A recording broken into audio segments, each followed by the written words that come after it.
Bienvenido nuevamente a la Escuela de Formación Bíblica. Profe Mauricio Lector les saluda. Gracias por estar con nosotros en este módulo número 2, en esta lección número 2 que hemos titulado El Antiguo Testamento al módulo y a esta lección que aborda un poquito de la historia antigua. O sea, vamos a hablar un poquito primero del contexto de la humanidad y después vamos a ir adentrándonos en la experiencia bíblica y del pueblo de Israel. ¿Por qué esto es importante? Porque aunque hoy vamos a ver muchos datos y elementos de ese tipo, creo que es conveniente que tengamos siempre puesta la mirada en la realidad, en el contexto que rodea al pueblo de Israel, porque no es solo un pueblo que aparece en un lugarcito y nada más ellos existieron, sino que había un mundo entero creado por Dios con una realidad para todos y que era importante también que todos pudieran reconocer. Vamos a, vamos a pasar. La lección de hoy la hemos titulado Reconociendo la historia antigua. Es una historia muy amplia y vamos a hacer como un resumen, una síntesis de algunos elementos importantes que caben destacar, porque después vamos a hablar de ellos. Entonces, es como para tratar de amalgamar o unir las cuerdas. Entonces estamos haciendo como un rompecabezas y estamos armando primero el contorno, que es la parte más fácil donde está el bordecito, para luego ir poniendo las piezas que hacen de ese rompecabezas mucho más sencillo de comprender.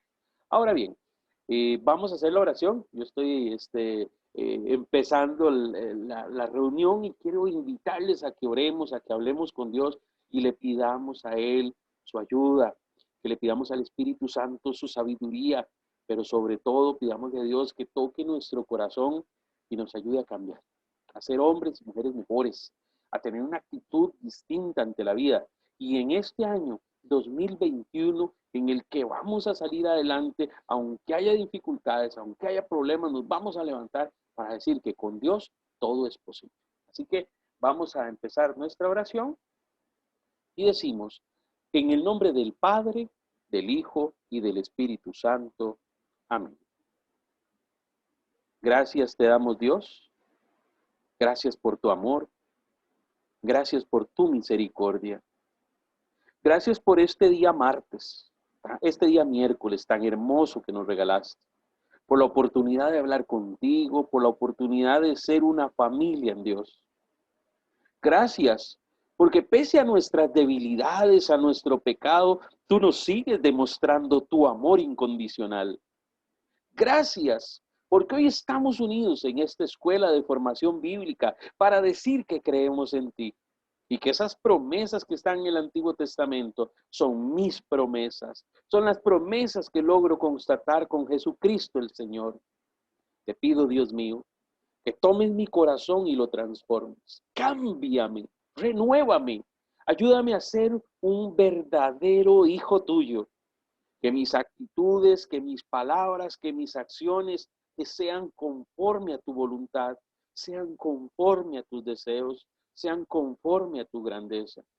Señor, bendice todo este esfuerzo que hacemos para aprender, pero sobre todo bendice a nuestras familias para que se unan, para que se fortalezcan y puedan crecer en la gracia.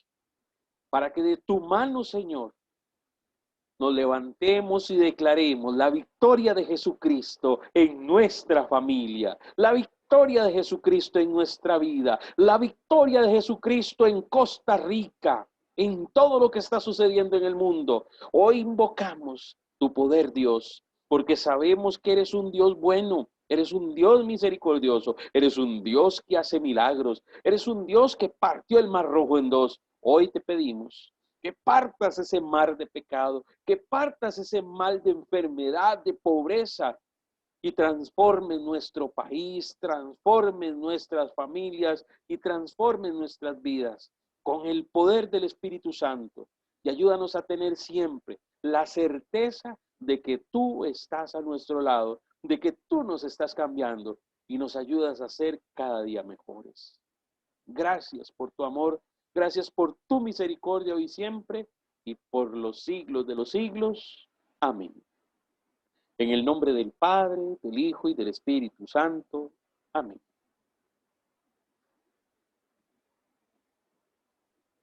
Muy bien. Hemos hablado con Dios hoy con mucha intensidad porque he querido en este año 2021 imprimirle entusiasmo, imprimirle esperanza, ánimo, positivismo a todos ustedes. ¿Por qué?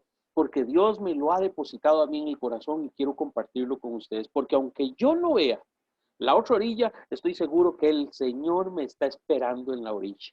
Y voy a remar fuerte, y voy a remar en la barca de la iglesia, consciente de que Dios tiene para nosotros tiempos mejores. Y estoy seguro que estaremos dentro de un año o menos dando testimonio de la gran obra de Dios en nuestras vidas, en nuestro país, en el mundo entero. Así que ánimo. Hoy tenemos un tema lindísimo, es un poco histórico, voy a parecer profesor de estudios sociales, pero no se lo piense, sigo siendo docente de educación religiosa, así que vamos a echarle un vistazo a los estudios sociales porque siempre es bueno para poder comprender el contexto en el que se escribe la Sagrada Escritura, pero más aún, conocer ese ambiente en el que le tocó vivir al pueblo de Israel. Muy bien, vamos a seguir. Lo primero que vamos a decir es que la historia antigua está incluida dentro de la historia humana, que se ha desarrollado o se ha llamado de diferentes maneras. Vamos a decir que la primera parte de la historia humana se llamó prehistoria. Es aquella que comienza desde que aparecen los seres humanos como Homo sapiens, yo diría desde que Dios sopló Espíritu Santo en ellos y dejaron de ser no más unos homínidos y se convirtieron en hombres, mujeres de bien, al servicio de Dios. Qué bonito. Desde hace más de 2.500, de 2.500 millones de años. 2.500.000 años, algo así. Y finaliza la escritura, y finaliza la época de la prehistoria con la invención de la escritura hace unos 5.000 años, que fueron los asirios los primeros en escribir en tablillas de cerámica. Eso lo hemos hablado anteriormente, es bueno que lo entendamos. Al no existir escritura, lo que sabemos de la prehistoria es lo que se logra encontrar por medio de fósiles, por medio de excavaciones, por medio de la investigación científica. Entonces, podríamos afirmar que lo que conocemos de la prehistoria no está escrito, sino lo hemos logrado descubrir a raíz de la paleontología, de la antropología y demás ciencias aplicadas al estudio de estos pueblos, que es muy difícil rastrearlos, pero que tenemos la oportunidad de conocerlos gracias a esos estudios. Esa es la prehistoria. En este curso vamos a centrarnos un poquito en lo que es la historia antigua. ¿Por qué? Porque es la que habla del año 5000 antes de Cristo aproximadamente y que se extiende hasta el año 476 después de Cristo con la caída del Imperio Romano de Occidente. Ahí no viene, mira ese detalle. Entonces, la historia antigua, que es donde vamos a centrar el estudio, este módulo número 2, desde el 5000 antes de Cristo hasta el 476 después de Cristo con la caída del Imperio Romano. Luego viene, vamos a citarlo porque es importante, la Edad Media, que de paso es una edad centrada en Dios, se llamó teocéntrica. Vamos a decir que el influjo del cristianismo fue tan poderoso que el mundo no solo se cristianizó, sino que se convirtió en un lenguaje religioso. Vamos a decir que empieza en la caída del Imperio Romano en el 476 y llega aproximadamente hasta el año 1492 con el descubrimiento de América. Y es la época en la que se crearon las grandes naciones de Europa. Pasaron de ser imperios y reinos y se convirtieron en naciones. Después viene la Edad Moderna, que va desde el descubrimiento de América hasta la Revolución Francesa en 1789. Y bueno, en esta época va a estar marcada por la revolución, por el cambio de ideas. Vamos a decir que en la Edad Moderna, y hay que decirlo con mucho cuidado, el pensamiento teocéntrico de que Dios era el centro de todo se dejó de lado. Se consideraba en la Edad Media que la teología lo era todo. Pero en la edad moderna, la filosofía retoma su lugar y viene a convertirse en la única forma de conocimiento cierto, como lo era mucho tiempo antes. ¿Qué sucedió? Que las ideas liberales revolucionarias emprendieron contra la idea de Dios, contra la idea de Dios como centro de todo, y entonces al surgir estas ideas se hace a un lado la teología como la forma de pensar, la forma de entender el mundo, y se empiezan con nuevas ideas a reentender o comprender el mundo. Claro, esto nos va a llevar hasta la época contemporánea, que es de la Revolución Francesa hasta hoy. Ya se habla de otra época en la actualidad, se habla que estamos en una época diferente, sin embargo, como son tan marcadas las épocas de la historia, son grandes acontecimientos los que cambian esas épocas. Yo esperaría que no digan que estamos en otra época post pandemia o algo así, ¿verdad? Porque si bien es cierto, es un acontecimiento que nos ha marcado a todos, esperemos que no sea el acontecimiento que marque el fin de esta era y el inicio de otra importante. ¿Por qué, profe, el contexto histórico es importante para nuestro estudio de la Biblia? Por una razón, porque es imposible entender el mensaje que Dios nos da en la palabra sin identificar la realidad del hombre protagonista que escribe esa palabra. Entonces, sería tremendo, imagínense que yo lea el libro, por ejemplo, de Levítico y vea todas sus leyes y yo diría, ay, pero qué absurdas esas leyes, ¿cómo es posible que no me permitan comer esto o aquello? O que a una mujer que está en estado menstrual no se le permite ir a la iglesia. Qué barbaridad, es más, que tenga que dormir en una choza detrás de la casa. Esto es retrógrado. Algunos dirían eso.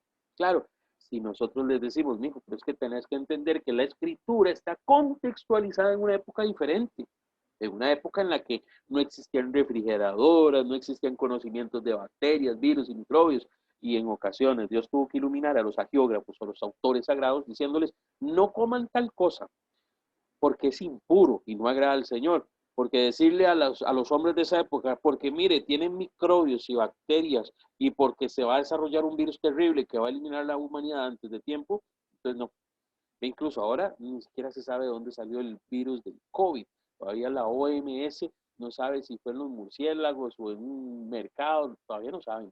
Ya qué interesante, hoy nos cuesta comprender, ahora imaginen, en el año 2000 antes de Cristo, Dios hablándole a los hombres de esa época, de esos elementos no se podía decir. Igual que en el caso de la mujer, que cuando está menstruando, obviamente se expone a contraer infecciones y demás, porque en esa época no existían los procedimientos de higiene que existen hoy, tanto en los hombres como en las mujeres. Entonces, esas normas que hoy nos parecen retrógrados o nos parecen extremas, en su momento fueron las maneras o los medios que Dios utilizó para conservar a la población viva y sana. Eso es importante que lo notemos. Ahora bien, hemos hablado de que la historia antigua es donde vamos a centrar nuestra atención. Nos dimos cuenta que existe una prehistoria y existe una edad media, moderna y contemporánea después de la historia antigua.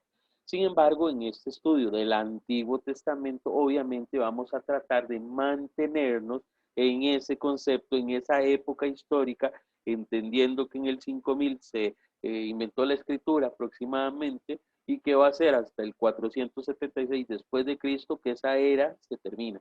Entonces nosotros como cristianos podemos decir hoy, bueno, tenemos recuento de bastante de esa historia, ¿verdad? Desde el 2000 antes de Cristo. Entonces, bueno, vamos a aprovechar todo lo que la Biblia nos provee para poder conocer más de ella.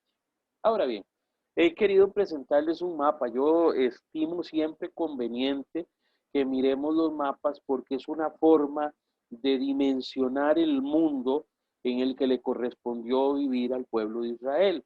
Ahora bien, vamos a leer ahora algunos datos históricos de esta época y vamos a ver, por ejemplo, cuando en Atenas, aquí hay un puntito, aquí a la par de este punto es donde se hace o se funda el primer pueblo, la primera aldea griega. También se va a hablar de las primeras poblaciones de Roma o de Italia que están en esta figura aquí con forma de bota y todo. Entonces vamos a conocer un poquito, pero vean ustedes donde está España, Italia, Grecia, Turquía, Líbano, Irak, y ahí para abajo vamos a seguir. Aquí está Egipto, abajo, Argelia, Marruecos, etcétera. Vamos a decirles algo. Este es conocido como el mundo mediterráneo, porque el mar Mediterráneo era la autopista que tenían para viajar de un lugar a otro y el comercio en esta zona era abundante. No podemos negar que tanto al norte, al sur, al este, al oeste, había más pueblos, había más naciones, sí, claro, pero y no podemos concentrar nuestro estudio en todos. Entonces lo que vamos a hacer es tratar de mirar los acontecimientos que se suscitaron en esa zona geográfica de la cual nos relata la Biblia. Muy bien, vamos a continuar, vamos a ver si todo está bien por aquí. Ok, todo está bien por aquí. Yo veo algunos timbrecitos, pero por eso es que hay gente que está entrando apenas. Entonces, bienvenidos a todos de paso. Lo primero que vamos a hablar acerca de los acontecimientos del siglo XX antes de Cristo es que se fundó la aldea de Argos en Grecia. Profe, ¿y por qué es importante hablar de esto? Bueno, ustedes van a oír hablar en la Biblia de los macedonios, de los griegos, van a oír hablar un poco de los persas, del dominio de estos sobre el pueblo de Israel, y es importante comprender que la primera aldea de los griegos fue fundada cerca del año 2000. Vea qué interesante. Aproximadamente en esa época es en la que Dios llama a Abraham y le habla y le hace una promesa. Entonces están los griegos sentando su primera aldea y en ese momento Dios llamando a Abraham. Vean el paralelismo, el pueblo de Israel desarrollándose y el pueblo griego también al otro lado del Mediterráneo, pero hay una particularidad y esto lo tenemos que notar. Las condiciones que le correspondió vivir al pueblo de Israel fueron muy diferentes, porque era un pueblo que no tenía tierra. Abraham viene saliendo de Ur y viene a la tierra de Canaán a tomar la posesión que Dios le dio, pero no fue fácil su camino y eso es lo que nos va a relatar el Antiguo Testamento, todas esas experiencias. Entonces, imagine usted mientras los griegos estaban asentando su primera aldea y cazando venaditos y comiendo algunas cositas, recogiendo algunas frutillas, allá en Grecia con ese mar azul lindísimo, Abraham andaba con sus rebaños por el desierto buscando para dónde agarrar. Porque aunque Dios le había hecho una promesa, era un terreno árido y difícil. Entonces vamos a hacer ese paralelismo porque es importante entenderlo. En la península itálica, también para el siglo XX antes de Cristo, es cuando los primeros humanos fundan las que se llaman las 7 colonias, que es lo que actualmente es Roma. Entonces ahí es donde empiezan a darse las primeras colonias humanas. Eh, Según los estudiosos, el origen del ser humano es en Oriente Medio, ahí donde está esa media luna roja de la cual habíamos hablado, media luna fértil, perdón, la media luna roja sol, de la cual habíamos hablado. Importante, no quiere decir que los seres humanos estaban ahí, salieron de un lugar, no, había otras personas en otros lugares que también estaban en un proceso evolutivo y también en diferentes lugares empezaron a darse esta eh, fundación de pequeñas aldeas o de pequeños grupos de personas. Ahora bien, vamos a decir que en Europa occidental, ya viniendo más hacia el Atlántico, comienzan a construirse los megalitos, como el de Stonehenge en Inglaterra, que son aquellas piedrotas en forma de círculo, porque el hombre, ante no tener una respuesta a los fenómenos extraordinarios que lo rodean, imagínese un eclipse de sol, imagínese un cometa, un terremoto, un volcán haciendo erupción, etcétera. El hombre, al no poderle encontrar sentido a esos fenómenos desde su razón, crea lo que llamamos los mitos. Y los mitos es precisamente una respuesta del hombre desde su razón a los fenómenos que no comprende.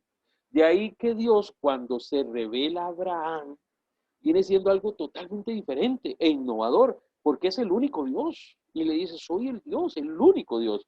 Y en esa época todo el mundo adoraba a muchos dioses. Entonces, imagínese en todas las partes del mundo la gente creyendo que la luna era Dios, que el sol era Dios, etcétera. Y Abraham dice, no, solamente existe un Dios que habló conmigo y me dijo que me va a dar una tierra en tal lado. Por eso me voy de la seguridad de la tierra de Ur, de los caldeos, con todos mis amigos. Ahí me voy de esa seguridad a buscar la promesa de Dios. Tremendo. Una decisión nada fácil. Vamos a seguir. Otro acontecimiento que se da durante el siglo XX antes de Cristo es que esto me hizo gracia, en el documento que encontré habla de que en China se dan las primeras referencias de la odontología y tengo que escribirle a una amiga que es odontóloga para decirle, mira, ya encontré el origen de su trabajo, ¿verdad? Y es importante verlo porque si bien es cierto, en la Biblia no se hace referencia de Oriente Extremo, que se habla de Medio Oriente, pero no se habla de Oriente Extremo, es bueno también tener en cuenta que ahí se está desarrollando la población. De hecho, que las comunidades de China y eso vienen como desde el 5000 antes de Cristo, y algunos grupos son antiquísimos, de desarrollo, progreso. Claro, estaban divididos por la distancia, entonces en la zona del Mediterráneo, en el mundo conocido, no sabían que existía China. Y si sabían eran como tierras lejanas y era muy difícil llegar hasta allá. De hecho que cuando Alejandro Magno se va a conquistar China, en el camino se enferma y por eso tiene que devolverse, porque lamentablemente la barrera establecida por la distancia y por las dificultades del camino le hacen imposible conquistar China. Pero esto es bonito saberlo porque no es que estaban solos el pueblo de Israel, no, había muchos pueblos. Incluso aquí en América ya hay asentamientos indígenas, ya hay seres humanos en América, ya empiezan a darse los primeros grupos, sí, eran nómadas, eran grupos pequeños, ya después se van a organizar en las grandes culturas como la maya, la azteca, la inca, etcétera. Pero pues, decimos, para efectos del estudio del Antiguo Testamento no vamos a estudiar a los Sioux de Norteamérica, no, definitivamente. Ni vamos a ir a Perú a conocer cómo era la forma en la que ellos vivían, no. Porque para efectos del estudio de la Sagrada Escritura vamos a concentrarnos en el contexto de su historia. Importantísimo este detalle, para el 1980 a.C. se instaura la segunda dinastía del Imperio Medio de Egipto. Yo les hablé que en la historia de la Biblia que narra en el Antiguo Testamento que José y sus hermanos se fueron a vivir a Egipto, fue porque en esa época una de estas dinastías, esta precisamente la segunda, había sido removida. Y entonces, esta dinastía, la segunda de Egipto, duró 200 años. Por eso calculamos que en el 1800 fue cuando existió, 1800 antes de Cristo, fue que existió Abraham, porque los Hicsos, que eran unos invasores, tomaron el control de Egipto. Y entonces durante ese tiempo fue que favorecieron, obviamente el faraón Hicso, favoreció que José, sus hermanos y su pueblo vinieran a radicar. ¿Qué fue lo que pasó? Pasaron muchos años, removieron a los Hicsos, vinieron los faraones de la dinastía, ya llamaremos a esta la tercera dinastía, que se va a prolongar del siglo XVIII para hasta como el siglo VII antes de Cristo. Entonces, ¿qué sucede? Esta dinastía ya no compartía los ideales de los Hicsos y por eso es que le dan persecución, caza y esclavitud al pueblo hebreo, al pueblo judío. Entonces es importante tener eso en cuenta porque eso sucede. Ya para el 2000, también en la península griega, comienza el periodo heládico, que es lo que se denomina como la edad de bronce. Ustedes van a decir, ay, profe, ahora sí está histórico usted, sí, definitivamente, es que es importante. Antes de la edad de bronce, el hombre primitivo cazaba con piedras afiladas, cazaba con huesos afilados, tenía que construir, cavar y demás con instrumentos hechos propiamente con algunos de estos materiales que usted sabe no son lo suficientemente resistentes. Con la aparición del bronce o lo que llamamos el desarrollo de los metales o la explotación de la metalurgia, el ser humano cambia su forma de socializar, se vuelve comercial el material, el metal, ¿verdad? Como dirían por ahí, el bill metal, se vuelve un elemento comercial y esto transforma también la sociedad. Ahora bien, vamos a decir que al iniciar esta edad de bronce hay un cambio. Ahora vamos a observar, vamos a ver si podemos que se observe nuestro video de la edad de bronce para que podamos comprender un poquito cómo es el influjo de la época y lo que sucede con el pueblo que en esa época existía. No vamos a decir todo el pueblo de Israel porque no habla acerca del pueblo de Israel, sino de la edad de bronce. Observemos este video atentamente. Vamos a ver. ¿Mm?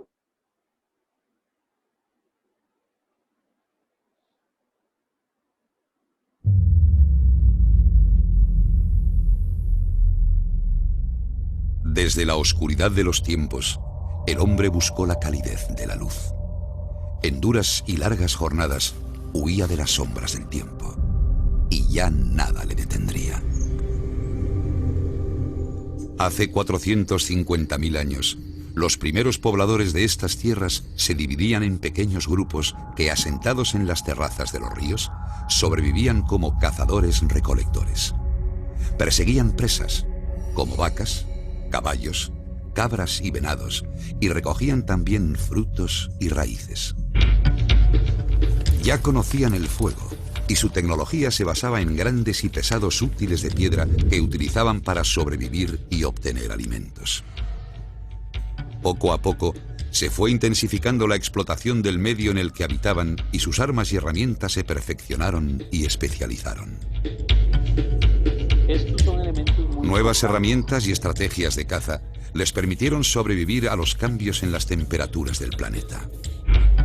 Estos cambios, lentos pero inexorables, trajeron consigo un nuevo periodo en donde la vegetación se multiplicó en bosques y praderas. El agua copiosa también prometía más fruto y más alimento. El paisaje y el clima se estaban transformando. La introducción de las técnicas agrícolas, 5.500 años antes de nuestra era, les hizo quemar y talar los bosques para conseguir tierras más fértiles donde desarrollarían una agricultura estable. Tomemos estas ideas a La ganadería se constituyó en una actividad de producción. No solo les proporcionaba alimentos, sino que aprendieron a utilizar las bestias en su propio beneficio como fuerza animal y para aprovechar carne, piel, grasa, huesos, agilizando así las tareas cotidianas. La población fue creciendo. Este aumento demográfico derivaría en la creación de poblados con infraestructuras para el almacenamiento de alimentos, el cuidado de los animales y el cobijo diario. El conocimiento adquirido con el tiempo les hizo dar otro gran paso: la cerámica. Construían sus propios recipientes para guardar comida, cocían sus alimentos y de esta forma surgían nuevos hábitos para el consumo de carnes y cereales. Una conciencia inquieta les llevó a reflexionar sobre la vida y la muerte. Sus creencias evolucionaron y así aparecieron los grandes monumentos funerarios colectivos en forma de túmulos, las mamas. A lo largo del tercer milenio antes de Cristo, la consolidación de la metalurgia supuso un importante cambio en su modo de vida. Novedosos utensilios y herramientas se incorporaron al quehacer cotidiano. Esos pobladores originarios ya no estaban solos. Intercambiaban los productos excedentes y llegaron a materias primas desconocidas, lo que derivó en el conocimiento de nuevas tecnologías ignoradas hasta entonces. La explotación del entorno aumentó notablemente y la abundancia de productos propició su almacenamiento por parte de quienes ostentaban poder y riqueza. El prestigio de estos dio origen a una élite, creándose desigualdad social entre unos y otros. Los guerreros tenían un elevado estatus social. Así lo demuestran las armas de bronce, tanto como sus joyas, especialmente de oro. Los petroglifos, grabados sobre rocas, muestran unas ricas creencias simbólicas, cada vez más tardes, y reafirman la idea de los valores masculinos y la caza como elementos simbólicos. Un factor diferencial se apoderó de cada uno de los pobladores. Prueba de ello son los ocultamientos de joyas o de armas que confirman la existencia de una auténtica élite social que poseía estos productos y que prevalecía sobre los más simples de la comunidad. Mucho habían cambiado aquellos primitivos nómadas desde el principio de los tiempos hasta llegar a esta edad del bronce.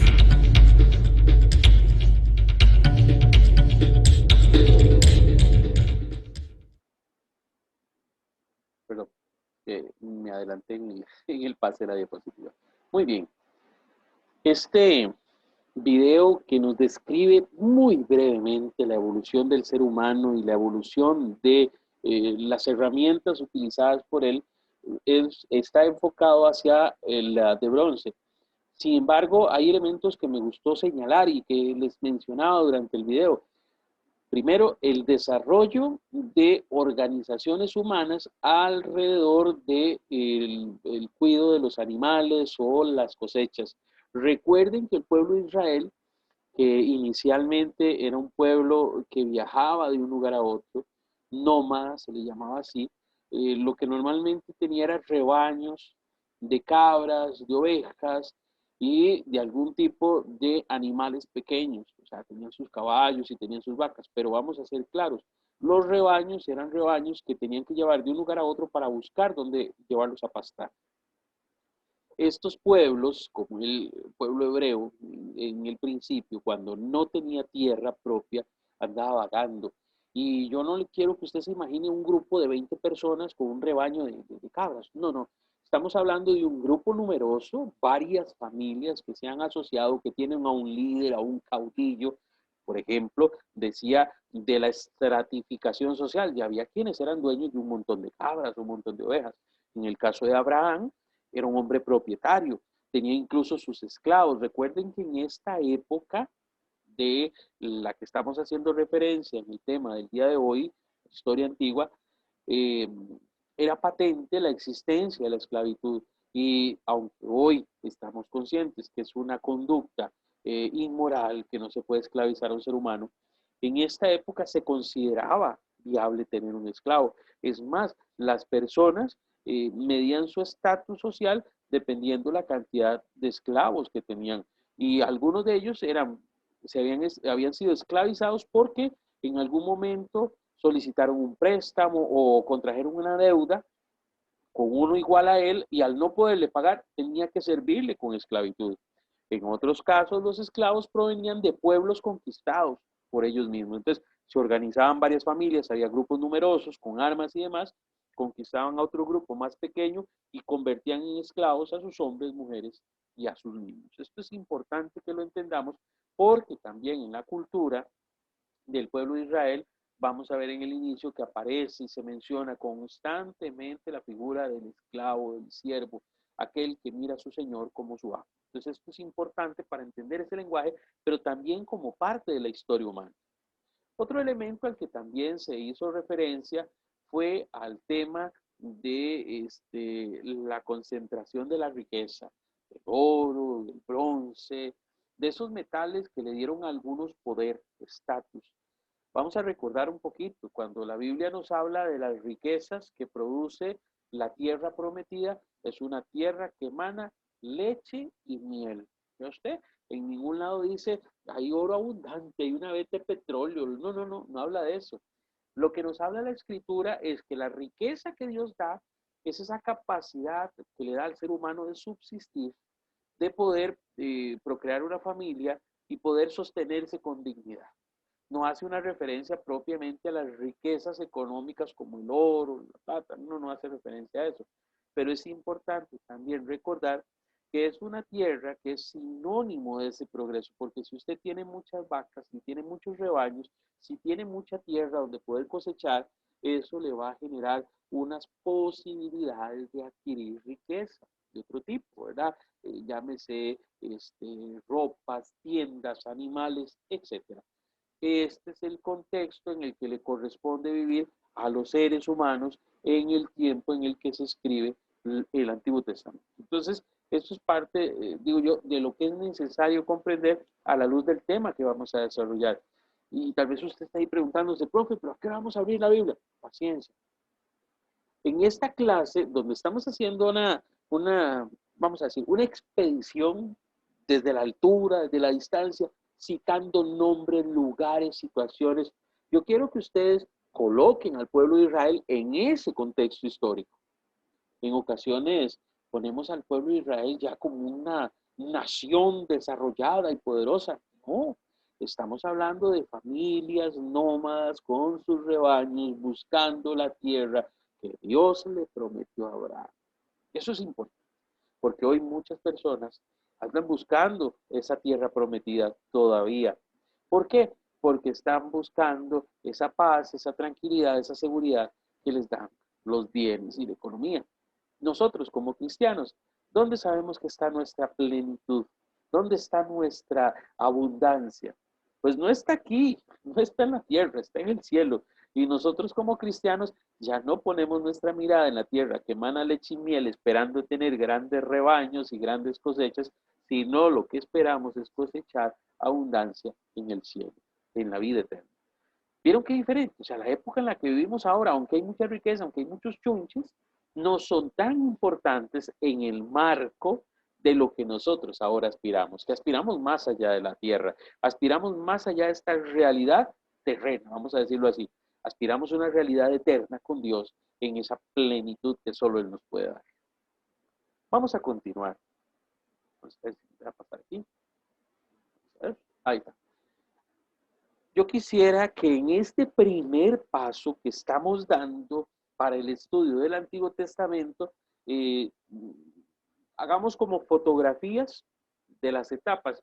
De hecho, este cuadro que les estoy mostrando, solo 3 líneas, solo 3 filas les estoy mostrando este cuadro, es un cuadro amplísimo que se desarrolla hasta el Nuevo Testamento, pero vamos a irlo descubriendo poco a poco. Vamos a hablar de las etapas de la historia narradas en la Biblia de la siguiente forma. La primera es la protohistoria. Ustedes estaban diciendo, uy, mira, parece lo que decía la prehistoria, ¿verdad? En la filmina anterior, pues sí, se parece mucho, porque es precisamente lo que encontramos como un preámbulo histórico en el libro del Génesis, del capítulo 1 al capítulo 11, todo lo que es el relato de la creación, todo lo que es el relato del origen, todo lo que son los relatos de Adán y Eva, Caín, Abel, etcétera, sus descendientes. Estos relatos nos ayudan a conformar esa historia. Nos van a llevar hasta, vamos a decir, hasta la Torre de Babel, donde el ser humano había desarrollado ya una civilización organizada. Nos ubica históricamente ya no en rebaños, sino en grupos organizados de personas que quieren ser como Dios. Y por eso construyen esa torre y Dios hace que los hombres se confundan con sus lenguas, ¿verdad? Que empiecen a hablar y no se entiendan. Entonces, yo le decía a los chiquillos en el colegio, unos empiezan a hablar en alemán, otros en francés, otros en chino, otros en inglés, otros en tico, otros en pachuco, de todo hablaban ahí. Y lo que sucedió fue que se dispersaron por el mundo conocido. Y entonces los chiquillos se quedan viéndolo uno así con los ojos. Y profe, eso es cierto, mijo, es que es la forma en la que Dios explica, bueno, perdón, el hombre de la época explica a la luz de su reflexión con Dios cómo fue que se pobló la tierra y cómo es que existen diferentes idiomas. Entonces yo le dije, bueno, eso hay que entenderlo en un género literario distinto. Ay, Leitón, acaba de citar género literario, una palabra muy importante, la he mencionado al principio y la mencionamos en el tema de la semana pasada cuando hicimos un recuento de los temas del módulo número 1. Claro, es que es imposible leer el Antiguo Testamento y leer sus libros sin tener puestos los lentes de los géneros literarios. El segundo elemento es el periodo patriarcal, que es aquel que resume la historia de Abraham, Isaac y Jacob. Ahí lo vemos desde el 1850 a.C. hasta, vamos a decirlo, aproximadamente el 1200 a.C., porque ahí es cuando va a aparecer Moisés. Esto se narra en el libro del Génesis del capítulo 12 al capítulo 50. Entonces, vamos a decir que ahí cambia el género literario porque es una historia, pero ya habíamos visto en el módulo anterior que existe historia novelada, que existe historia épica, que existe la historia como ellos la contaban, los acontecimientos de una manera muy propia al pueblo de Israel, con algunas exageraciones e hipérboles y con algunas figuras literarias como las metáforas y demás, que no pretendían mentir, lo que pretendían eran contarnos los acontecimientos de la fundación de la tierra y de la fundación del pueblo de Israel de una manera que para ellos era común, como un arte de la escritura, su manera de escribir, su manera de pensar, su manera de ver el mundo, su cosmología, le decíamos anteriormente. El tercer periodo del que vamos a hablar es el periodo del Éxodo. Aquí es donde se desarrolla con los libros del Éxodo, de Levítico, Números y Deuteronomio. Vean ustedes las dos primeras etapas, o las dos primeras partes con el libro del Génesis. Y la tercera parte se requieren 4 libros para poderla comprender. Empezando con el Éxodo, con la historia de Moisés, y terminando el Deuteronomio con la historia de Moisés, porque el Deuteronomio, lo que nos habla al final, es cómo Moisés llega con el pueblo a la tierra prometida y los mira entrar, pero no puede entrar por la promesa, ¿verdad? Por aquello que había sucedido en el desierto, de lo cual vamos a hablar más profundamente más adelante. Ahora bien, profe, en otras palabras, vamos a ir desde el año 0, desde la creación, hasta el 1200 antes de Cristo, aproximadamente. Ese va a ser el primer trayecto, porque en este estudio también vamos a hablar un poco de los profetas y vamos a hablar de otros elementos que no podemos pasar por ahí. Hasta el momento, espero que nos esté yendo bien. Yo estoy tratando de ser muy puntual con los tiempos porque quiero ser muy fiel a ustedes en cuanto al desarrollo del tema. Ahora bien, tengo una sorpresa para ustedes, una sorpresa que siempre es bueno tener sorpresas. Vamos a ver, ahí está.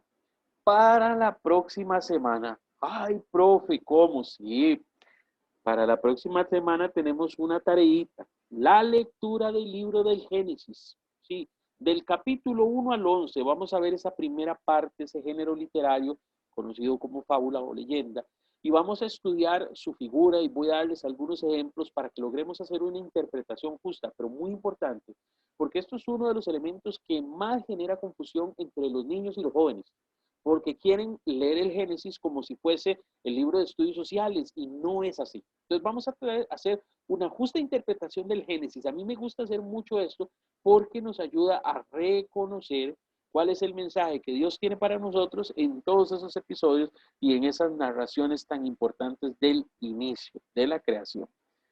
También yo les había comentado en el módulo anterior que entramos a estudiar el catecismo de la iglesia y no vamos a dejarlo de lado. Vamos a empezar la lectura del catecismo del numeral 26 hasta el numeral 38. Tanto de la lectura del Génesis como de la lectura del catecismo, por favor, hagan un resumen de cada uno en el cuaderno o bien a computadora, como usted lo considere mejor. Haga un resumen con sus propias palabras. Profe, ¿es bastante lectura? Pues sí, más o menos. Yo le soy franco. Los primeros 11 capítulos del Génesis los podría leer usted con calma en 2 días. En 2 días, sacando, digo yo, una hora, un día, otra hora, otro día, para que usted lo medite y vaya escribiendo un resumen con sus palabras, sencillito. Y el catecismo, en los numerales del 26 al 38, son muy puntuales las ideas. Entonces yo le diría incluso, haga una idea o copie una frase donde usted diga, aquí se resume el pensamiento de este numeral en esa frase. Entonces usted va poniendo 26, una frase, una pequeña explicación, 27, porque vamos a tratar de mantenernos, como siempre, de la mano del magisterio de la iglesia para comprender la revelación de Dios. Es que podría ser que el profe Mauricio les diga, ay, es que yo creo que tal cosa, o yo me imagino que esto es así, o yo siento que esto podría ser de esa manera. No. Ustedes saben que en aras a respetar el orden que llevamos en este curso, siempre me mantengo apegado al criterio de la iglesia, al magisterio, a la doctrina, y es importante que de la mano que vamos estudiando el Antiguo Testamento, también vayamos estudiando el sentido de nuestra fe. ¿Por qué? Porque lo considero fundamental para encontrar la salvación. La mía, y yo estoy seguro que ustedes también quieren la salvación. Entonces, en aras de eso, es que les estoy asignando esta pequeñísima tarea que lo que nos invita es a tener la oportunidad de profundizar en el tema.